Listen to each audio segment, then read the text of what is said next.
नमस्कार मंडळी, श्री स्वामी समर्थ। उद्या 18 मार्च वार बुधवार आणि या दिवशी आलेली आहेत फाल्गुन दर्श अमावस्या, जी फाल्गुन महिन्याच्या कृष्ण पक्षात येते। आपल्या हिंदू धर्मात पितरांचे आशीर्वाद मिळवण्यासाठी, पितृदोष दूर करण्यासाठी आणि जीवनातील संकटे कमी करण्यासाठी ही अमावस्या तिथी अत्यंत महत्त्वाची मानली जाते। या दिवशी पितर पृथ्वीवरती येतात आणि आपल्या वंशजांना आशीर्वाद देतात अशी धार्मिक मान्यता आहे। धार्मिक दृष्टीने ही फाल्गुन अमावस्या अतिशय महत्त्वाची तिथी असल्यामुळे या दिवशी आपल्या ज्योतिषशास्त्रामध्ये सांगितलेले काही प्रभावी उपायसुद्धा केले जातात। आणि म्हणूनच आज या व्हिडिओमध्ये मी तुम्हाला एक अतिशय प्रभावी असा उपाय सांगणार आहे। उद्या 18 मार्च फाल्गुन दर्श अमावस्येला आपल्याला पिंपळाच्या झाडाला ही एक वस्तू अर्पण करायची आहे।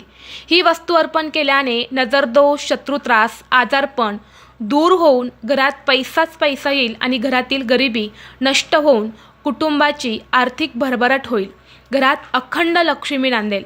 तर अशी कोणती वस्तू आपल्याला पिंपळ वृक्षाला अर्पण करायची आहे, हा उपाय कसा करायचा आहे याबद्दलची संपूर्ण माहिती एका व्हिडिओद्वारे मी तुमच्यासोबत शेअर केलेली आहे।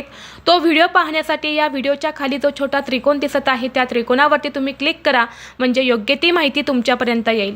धन्यवाद।